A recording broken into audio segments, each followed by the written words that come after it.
Good morning, my crafty friends. I'm Lesley, and thank you so much for stopping by Crafty Cards with Lesley.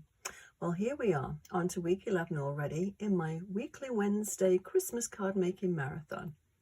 I was experimenting with this week's card and trying to keep this one very simple, but I thought it needed something else. It just needs to, we need to take it to the next level. It's quite pretty, I quite like it, but it just needs a little bit something else. So I cut out some extra little bits and pieces, and let's see what we can make of this card. So it's very vanilla that I'm using today, and just some scraps of glitter paper that I had. I've had it for quite a long time, and I believe it's made by Sizzix, but there's lots of different makes out there. I'll show you the sets that I've used. So first of all, the frosted, to make this little bear tree here, I'll pick it up. I think that's so pretty, and I did cut that one out of the glitter paper. I thought it looked like frost, so quite appropriate, I thought.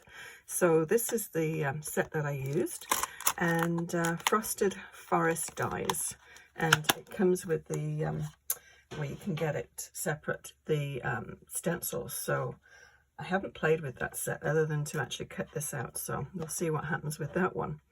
And the sentiment here is from Humble Home, Merry Christmas. And then for this one, I thought it just needed, as I said, something a little bit different.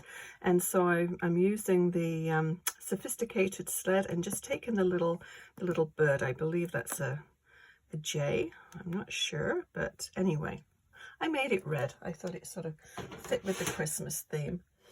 And I found this in my stash, and I believe it's from Lawn Fawn. I'm not 100% sure. There again, it's quite an old one, but I sort of chopped it up. And anyway, enough chatter, let's just put this together.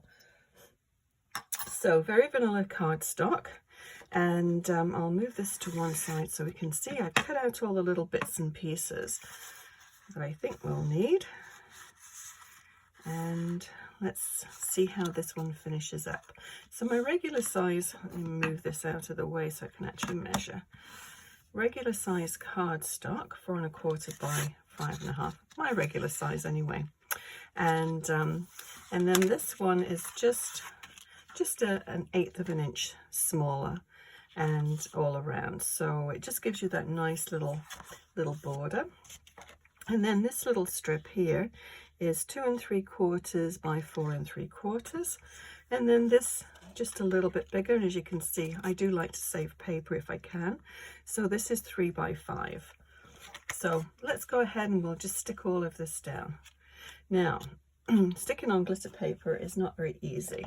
So another good reason to cut the back out, because then you can really attach everything down. So let's see how this goes.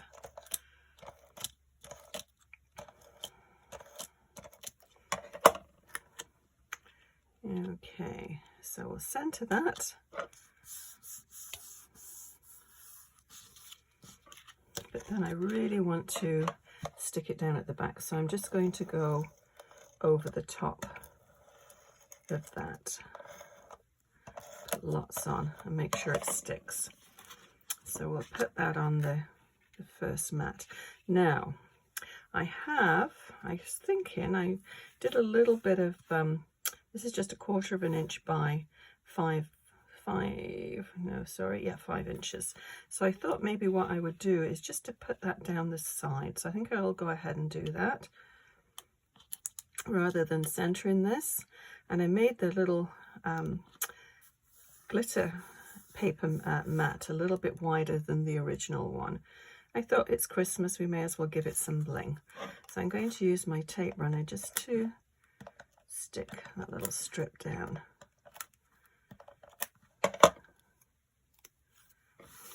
Turn it this way so I can see what I'm doing. Is that straight-ish? I think so. Okay, let's try and line this up.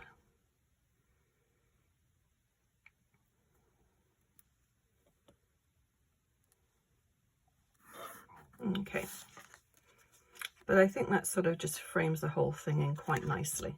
So let's go ahead and we'll just sort of audition these a little bit. I thought if we did it like that, then there's still room for the sentiment on the bottom. Yeah, so let's go and stick that down. I think I'm quite happy with that one. Just a little bit more, it just adds a little bit more to the card. And I'll just pop this glue right down the center of the tree. Just a little bit on the branches. Doesn't need too much.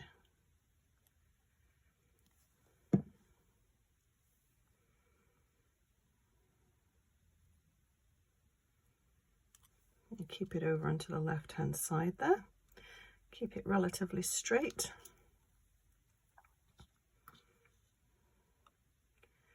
And bring that out to there. Now let's just make sure we can fit our sentiment on there. And I am using this one here. Actually, let's go and pop the sentiment on before we add anything else. Now, where is it? Here we go.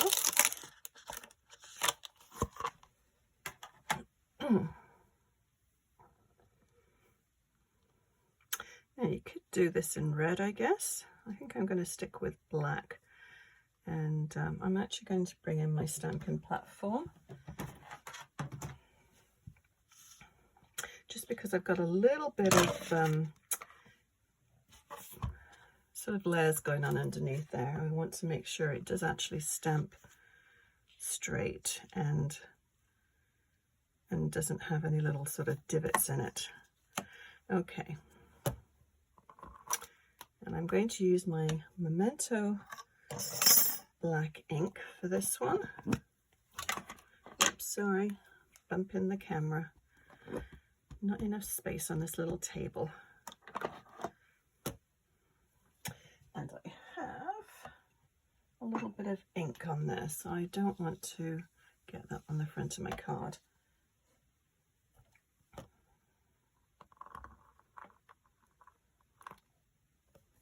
Yeah, that's good.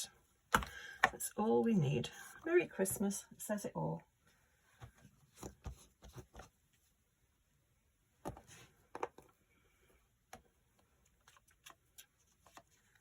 Now I've got wet hands, so take that out carefully. Okay. So let's stick this down. Now we can bump this up and that might look quite nice. So let's go ahead and do that.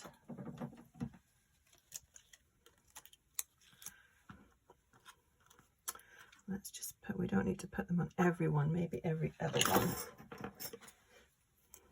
Obviously you need to do the end ones because if not they'll just be flying there, flapping around. We don't want that.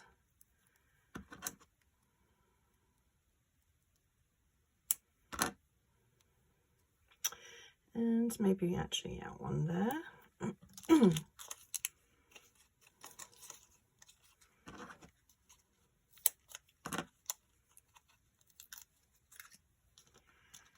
then one there. And I'll just use my little X-Acto knife just to poke the ends off here, the backings. I've said it before, I keep talking about getting one of those take your pick tools, but haven't done that yet, but this seems to work just fine.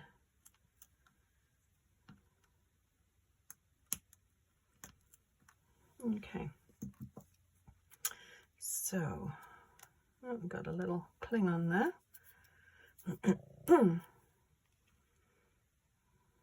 So I think that about there. Yeah, I think that already looks a lot more finished and polished, I think, than this one here. Excuse me. Okay, so we have our little bits, little circles here. I thought they would make nice little Christmas decorations. Just add a little bit of bling.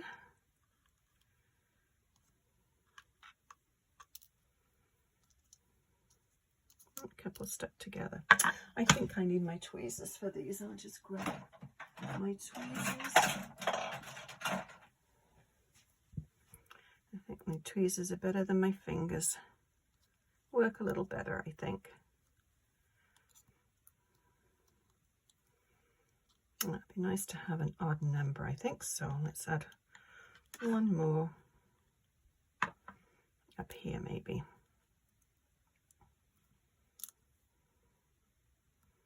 And we can put it right on the top.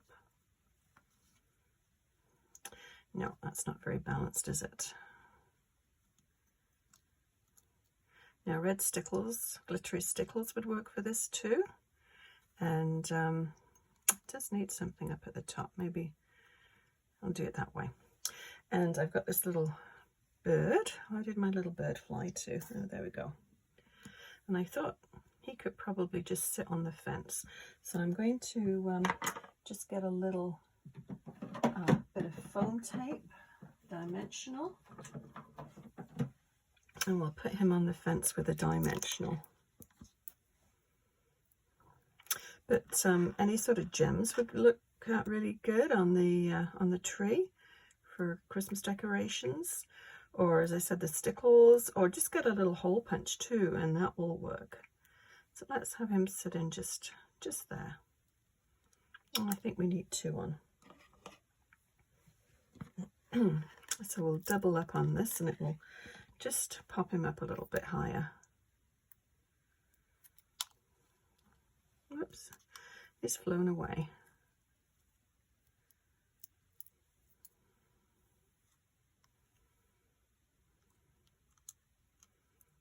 There we go, that's better. It sits better that way. Okay, so let's just go ahead and we'll pop these down. So I'm just going to move them to one side and I'll add my glue directly to the card and then just pop them on top. So we'll just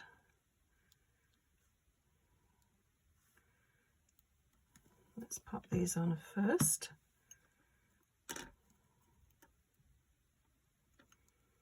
Of course, the glue isn't in the place where I actually intended to put them back, but that's okay. We just need to add another one to it.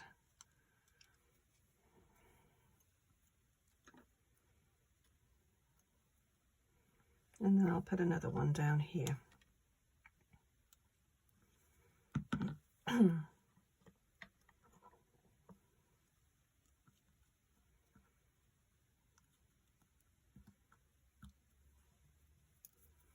Okay, so I think that definitely looks much more finished than that one. I don't really dislike this first one, but I think that looks a little bit more, it does look finished.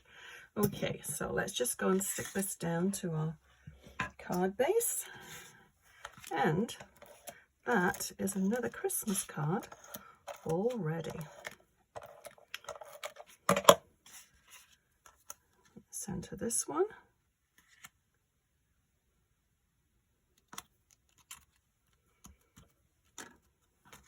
Yeah, I'm quite pleased with that one. So those are the two that I'm going to go in my box, whoops, to get written. Hopefully I can get around to doing those before the week before Christmas, like I usually do. So yeah, I'll list everything that I used to make this card, and if you enjoyed it, please hit the thumbs up icon and consider subscribing. See you again next Wednesday for another Christmas card idea. Happy crafting. Bye bye.